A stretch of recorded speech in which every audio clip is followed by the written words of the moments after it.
When a big challenge shows up in your life, like a big test is coming up in 2 days, or you find out you owe a whole bunch of money that you don't have, or just that there's a bad smell in your refrigerator, are you the kind of person who drops everything and finds a solution and exhausts yourself handling it all by yourself?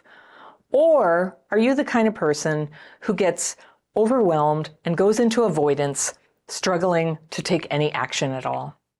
These two states at other two ends of the continuum are stress responses called overfunctioning and underfunctioning.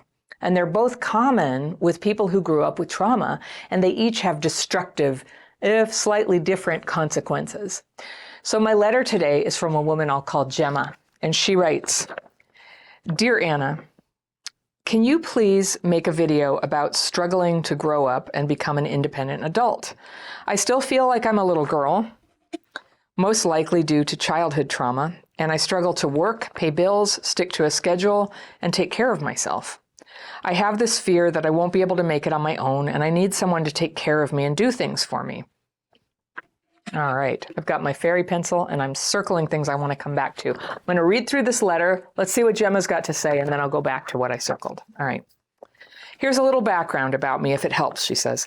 "My parents divorced when I was 6. My dad displays all the narcissistic traits listed in the DSM-5, but he hasn't been diagnosed with anything because he refuses to seek professional help and says everyone else is the problem.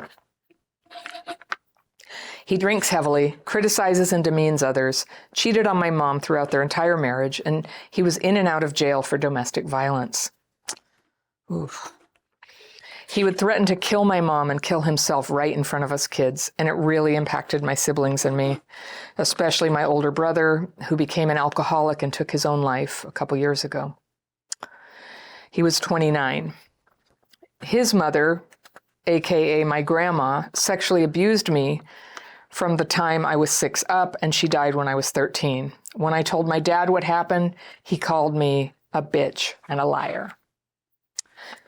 My mother considers herself a spiritual empath and healer. She was an abused and neglected foster care kid, so I think that's why she has poor boundaries and taught me to love toxic people unconditionally and forgive them no matter what they've done. My mom would use me as her therapist and overshare things with me that were extremely inappropriate for me to hear about at such a young age. I found myself needing to grow up quickly to take care of her because my little brother got taken into state custody, and my mom was having many nervous breakdowns and escaped into this fantasy world where she believed that this famous actor, it's named here, but I won't do it because just for anonymity's sake, that he was her twin flame and was going to come rescue her. She lost her job, and we ended up homeless a couple times. I started working while still going to school in order to get out of the homeless shelter. I was paying all the bills in high school and provided for my mom financially, which led to resentment. I realized I never got to be a kid. My mom was too poor to buy me toys for Christmas and my birthday, so I went without. I struggled to connect with kids at school and was bullied a lot, so I felt alone and misunderstood. I've attracted romantic partners that remind me of my abusive father, and I'm trying so hard to heal the little girl inside of me. Thank you for your time and energy," she says. Gemma. Oh, Gemma. I love you so much. I'm so sorry this happened to you. Your first question about how to grow up is you're growing up just fine. You grew up early. It's true you didn't get to have that experience of being a kid. You were a kid. I have kind of a different take on this. You were a kid. You were a kid who had to take on a lot of responsibility. I mean, making money, supporting your mom financially in high school, being her therapist, dealing with the incredible uncertainty of her and your dad. That is so much responsibility. And, people amaze me. You amaze me that you were able to do that. And here you are. Here you are. You lost your brother, but you're here. You're here and you are making a decision. I want to grow up. I want to be able to handle my life. What I think, I'm not trying to invalidate you, but here's a perspective.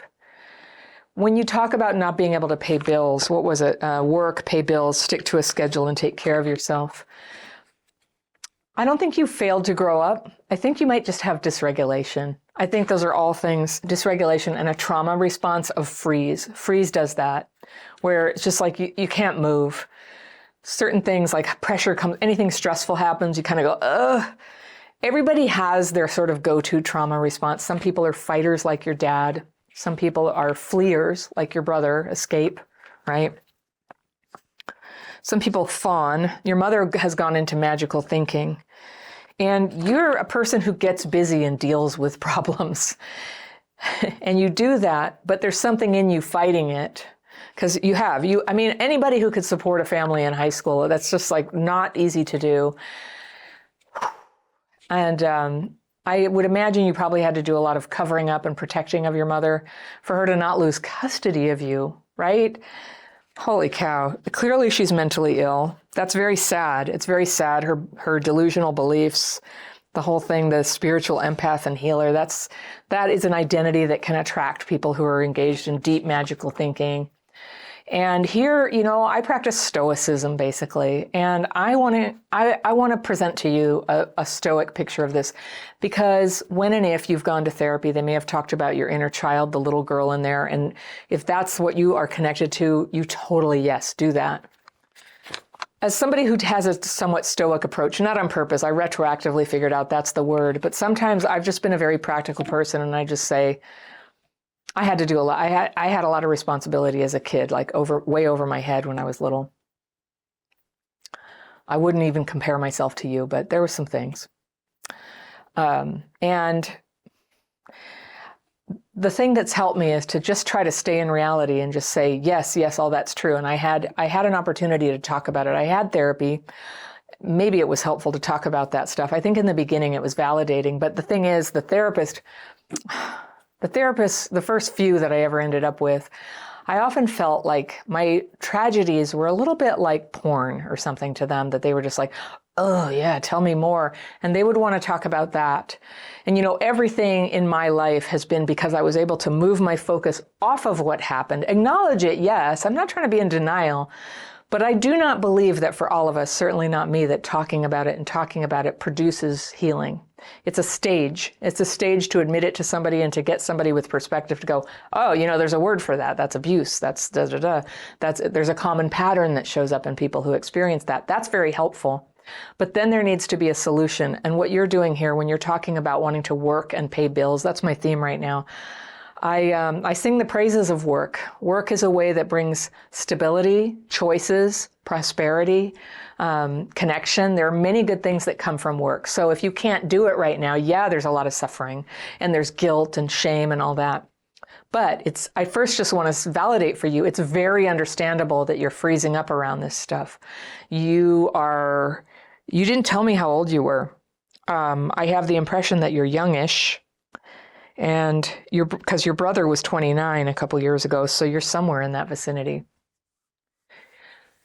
Working is important, but your trauma is upon you right now. And your mother, I guess, is still alive and still doing all this stuff. And you're visiting, you're exploring like what happened here and kind of reckoning, wow, your mom is like delusional. I can't hear that there's anybody you've ever been able to count on for security. And that's hard, but what it comes down to, like some people, they will try to rush into relationships, and a few people will get lucky, and the way they are and who they meet, they find somebody who's totally stable for them, and they're in love and they stay stable in a marriage from there on out. That happens. But if it hasn't happened to you, and that's not how it happened for me, I had to learn to be that person for myself. And being that person for myself, all by myself, is not healthy, but being that person for myself while also taking reasonable actions to have a community and some support around me, that has hit the sweet spot. That has enabled me, because, really nothing else would ever make me feel secure except for knowing that if things get crazy again in my life, I'll know what to do. That is my ultimate security and safety. If it gets bad like that, I'll know what to do. And I know what to do from experience, having to do stuff, having to deal, I just remember When I was in college, I didn't have financial support. I barely had any financial aid. I just did not have enough to live on. I was living in this horrible apartment where there was some very bad landlord stuff going on. And I had a roommate. We were packed into this little apartment. And I had a job at a sandwich shop. And the sandwich shop was a real horrible place to work. The people who ran it were mean. They were rude to me. It was money, right? I needed some money, and I worked there 15 hours a week and went to class and made this little amount of money, and I barely had enough to eat. I had one pair of shoes, one coat. Oh, here I go. I'm one of those people. Oh, yeah, the old days. But I'm just telling you this because it ended up being one of the finest experiences in my life. Is I had just a little bit of money, just enough to get by. And I had to eat French toast with like cheap bread, eggs, milk, margarine. I had that like every day for dinner. And then I worked at a pizza place, and so I ate a lot of pizza. And whatever I could get there, like I pieced it together like so many people do, like so many people are doing right now. You piece it together. Occasionally people come in and help. A family member gave me a job helping care for some old people at their home, which was like a huge step up in my life back then. But when I was at the pizza stage and, trying to get to school and have enough to eat, I used to buy these boxes of like hot cocoa in the little envelopes, and I got it on sale. It was like the cheap generic kind. And I would let myself have one packet at the end of the day. I would, the sandwich job was physically taxing, and especially I was in school full time, and it was a lot of like walking around, and I had to break down the boxes and mop and all that stuff. So I would get home like sweaty and exhausted and smelling like disinfectant in the sandwich fridge. Many people have had this kind of job. I'd take a shower and I would eat my French toast. Or maybe I didn't have French toast on sandwich days. It was the other days. So I'd had a sandwich, and then I'd have one little packet of this cheap generic hot cocoa, and it was delicious, and it was like my special time. And I think this was a formative time. And the reason I was in this situation in that job is I had been in a 2.5-year relationship with a guy who I thought I was going to marry. And he just was having an affair with somebody very close to us, and for like months under my nose. And it was heartbreaking. And I was 21. And I thought I was going to really like go over the ledge of just like heartbreak, and I give up and I can't do this. And having that job and going to school, I got very serious. I did well at school. And it was that little packet of hot chocolate at the end of the day that I was like, I did it. I did it for another day. I was stoic. I was going through hard times. I used to carry so much stress in my body because I had CPTSD, but who knew back then? This is a long time ago. But I was always like on the verge of having a terrible ulcer. I had terrible stomach problems. And I had a hard time eating, actually, because my stomach was in pain so much of the time. I was really carrying the stress. I smoked cigarettes as much as I could afford to smoke cigarettes. I was really on the edge. And so it was a turning point for me to be able to take care of myself, to make ends meet, just to make ends meet, even though they were tiny ends. I had this pair of Vans and they were ripped. I had this coat that I got from a thrift store, and that was it. And when it was raining, like my shoes and my coat would get all wet. And I would have to have all these measures to try to get it near the oven, not light it on fire, so it would be dry in the morning. I did a lot of trudging in cold rain. It was a tough year. And it wasn't the only tough period like that I've ever had. I've had like 4 or 5 periods of my life where I was really like kind of at the edge of being able to deal. And at each time, in the little measures where I got through it, I made it, I changed. When I look back, I would say these are the periods when I grew the most, when I overcame my trauma the most. And I think this experience of self-determination are so powerful for healing and underrated. It's not all about talking about what happened. It's about getting on our feet and being able to do that. Now, at that stage, I had so much work to do in order to learn how to have relationships that weren't completely colored and driven by the traumatic parenting that I'd experienced in the past. And I would expect you have a road in front of you too. But it's a road that you can walk safely and without ruining your life if you dare, if you can seek out mentorship and community from people around you. So your dad was an alcoholic. You qualify for Al-Anon. I cannot say enough good things about how good it is, how much I wish I had found Al-Anon sooner in my life. I wasn't ready. I think I did know about it, but I was only ready when I was ready.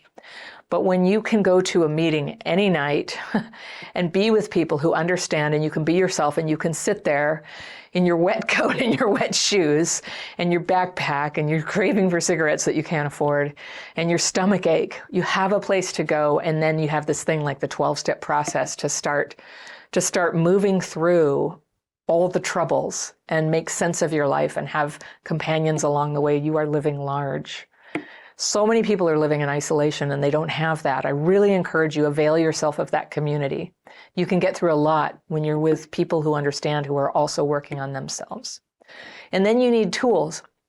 If you go to a 12-step program, I encourage you, look for the very strongest sponsor in the room, even though it intimidates you, and ask her if she will sponsor you. That's my suggestion.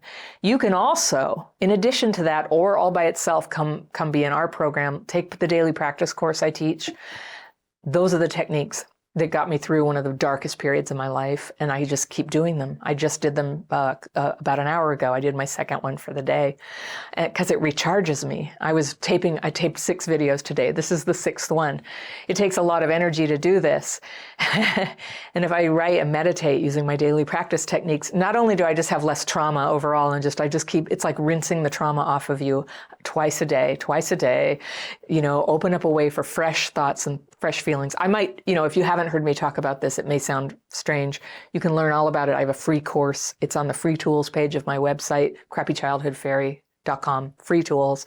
The link is also down below in the description section. You have to click the, read more, the button that opens up the whole description section. I got it all there. I got stuff for you. It's free. Free is good. And I have paid things too, but the very most important thing I teach is this daily practice. And it's a way to, without fanfare, take all that drama inside and get it on paper and rest in meditation. And it's something you manage. You don't have to wait for somebody else to give you the healing. You don't have to come up with any money for it. You just have a tool at your fingertips. You take paper and pen with you in your backpack or purse always. And there's always a place for your feelings to go. That is safety. That is freedom. That's why I feel like, all right, I know that hard things are going to happen in my life again one day, but when it does, I'll know what to do. I'll figure it out.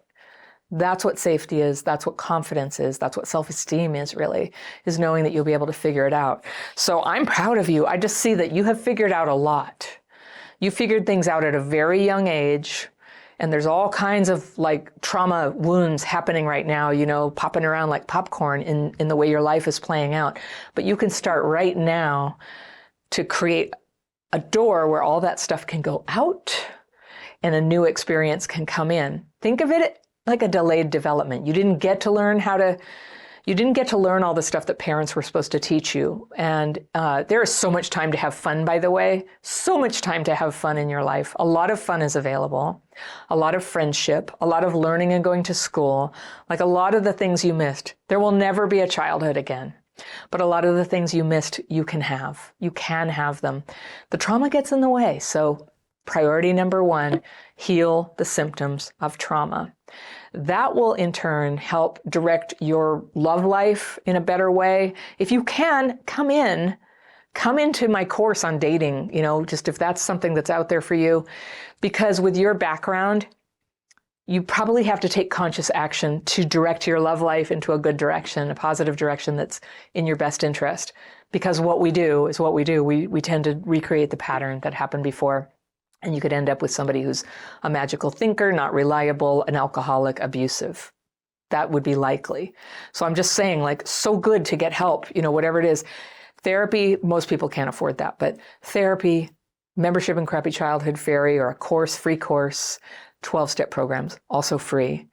I really encourage you to avail yourself of these things. If I could do my life over again, all I would have done differently is get into that stuff earlier. It's made all the difference, and it solved the problem of loneliness. My 12-step life solved the problem of loneliness. And when you have people who you can always hang out with, you never have to rush into a relationship. I mean, think about it. Everything bad I've ever done was driven by loneliness. What about you, right?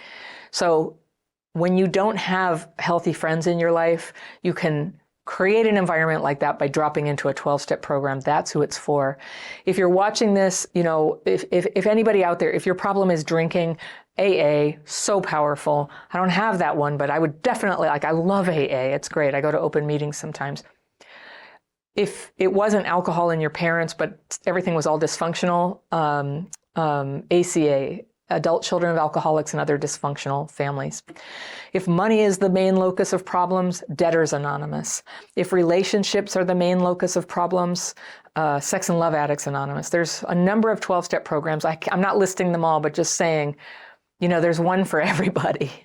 And maybe it's not for you, but I really encourage you to check it out, because I know of nothing else that has like an instant community for anybody who's ready to show up and get in there and start trying to heal.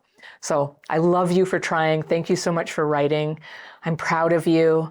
I know you can do this. And you have here at Crappy Childhood Fairy a community of people who are 100% behind you.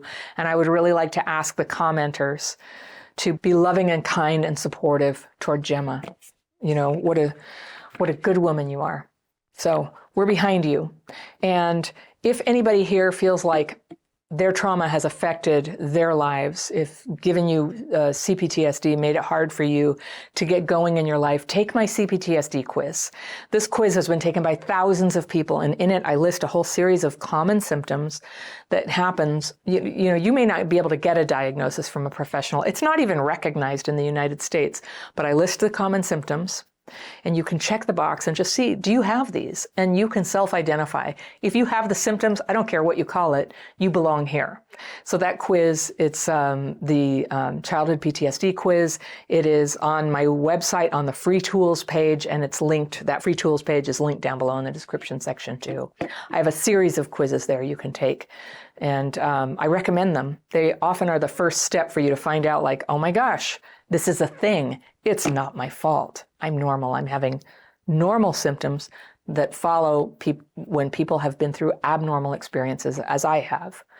So you might want to check that out. If you love this topic, I have a video lined up for you right now, and it's about procrastinating. I know that's what your question was about. I felt like it was something deeper, but I do want to address procrastinating. And this one's about procrastinating. You can heal trauma by taking action. That video is right here, and I will see you very soon.